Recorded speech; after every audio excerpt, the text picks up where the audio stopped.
जी, मेरा नाम राकेश कुमार यादव है। मैं एम्स्टर्डम नीदरलैंड में एज एन सॉफ्टवेयर इंजीनियर कार्यरत हूँ।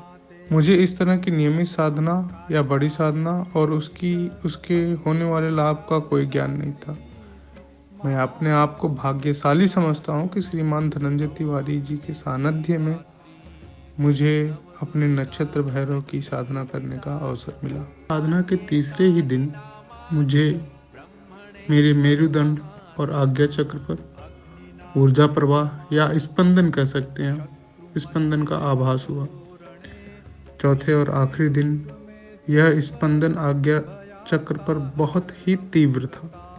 साधना के बाद हुए सेल्फ सेटिस्फैक्शन और मानसिक प्रसन्नता जो हुई, मैं उसको शब्दों में व्याख्यान ही नहीं कर सकता। वह भाव और वह आनंद अतुलनीय था। Hi, my name is Gajendra. I'm very much thankful to Dhananjay Tiwari ji, who as a guru helped me in coming over my thoughts, but with a pure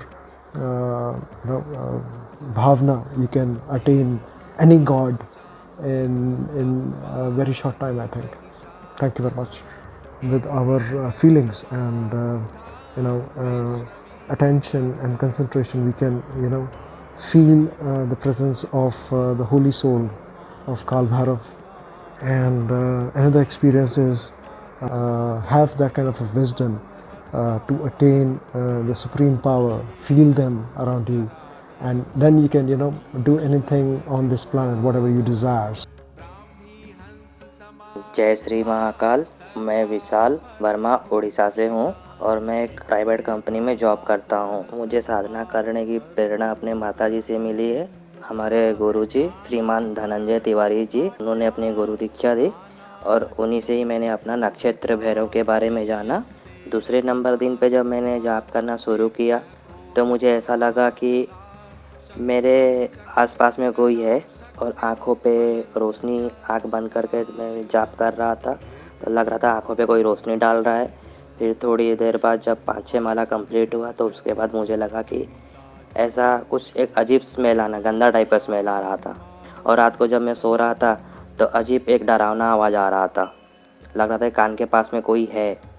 जब चौथे नंबर दिन पे जब साधना करने बैठा तो ध्यान में ही मेरे को भैरव बाबा का दर्शन हुए और उनका वाहन का भी दर्शन हुआ। बहुत ही अच्छा अनुभव था वो मेरा। जय श्री महाकाल।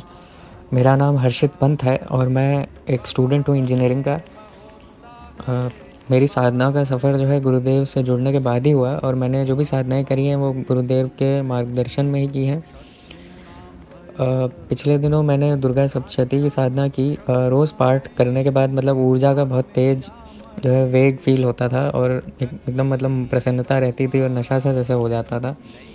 और अंतिम 2 दिन तो बहुत ही तीव्र वेग था ऊर्जा का। मेरा मानना है कि जो साधना है ये मेरी कैपेसिटी बिल्ड करेगी और मुझे जो है मेरे इष्ट तक पहुंचाने में सहायक होगी। जय श्री महाकाल जी। मेरा नाम सचिन नंदा है। मैं सिडनी ऑस्ट्रेलिया से हूँ। मेरा यहाँ बिजनेस है। मैं यहाँ एक परमानेंट सिटीज़न हूँ जी। मेरा अनुभव इस साधना को लेकर बहुत ही बढ़िया रहा। मुझे बहुत ज़्यादा पॉजिटिविटी मिली है साधना करने से और कुछ ऐसे गुप्त दृश्य, कुछ ऐसे अनुभव मुझे हुए हैं जो अभी मैं इस पर आपसे नहीं शेयर कर सकता। लेकिन जैसे कि रीति बनी हुई है कि आपको अगर कोई अनुभव हुए हैं तो आप नहीं बता सकते किसी को, सिर्फ अपने गुरु भाई से या गुरु को ही बता सकते हैं। लेकिन इतना जोर शोर है कि हाँ, मुझे बहुत बढ़िया, बहुत अच्छे, बहुत पॉजिटिव अनुभव ये साधना करने के बाद हुए हैं। मैं चाहूँगा कि मैं और ज़्यादा साधनाएं करूँ और मुझे लगता है कि इस साधना के बाद मेरा जो मार्ग है वो और प्रशस्त हुआ है गुरु जी की कृपा से और मुझे और ज़्यादा इसमें और उन्नति मिलने के मुझे लग रहा है कि चांस और ज़्यादा है कि मैं एक सफल साधक बन सकता हूँ। जय श्री महाकाल। मेरा नाम रजनी कछवाहा है।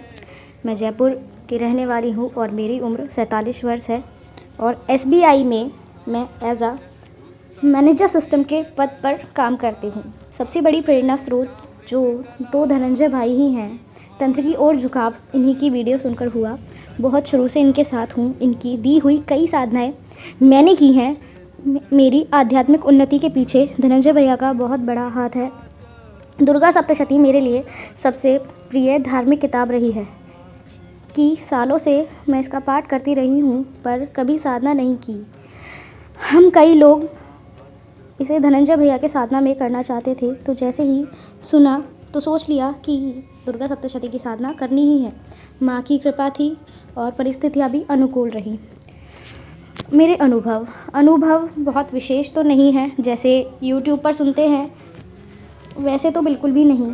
मेरी सबसे बड़ी बाधा तो मेरा एलर्जिक होना था। जब भी मेरी नींद कम होती, मुझे छींके जुकाम शुरू हो जाता, जो एंटी एलर्जिक दवाई लेने पर ही ठीक होता था। इन दवाइयों से बहुत नशा होता था और भूख भी बहुत लगती है।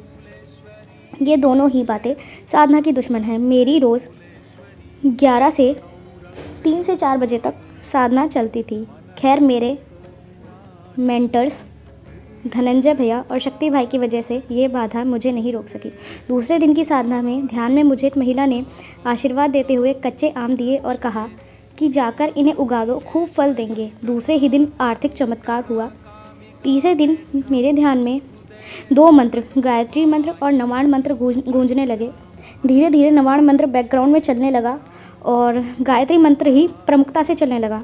5वें दिन एक डरावना अनुभव ज़रूर हुआ। रात के 3 बजे की है।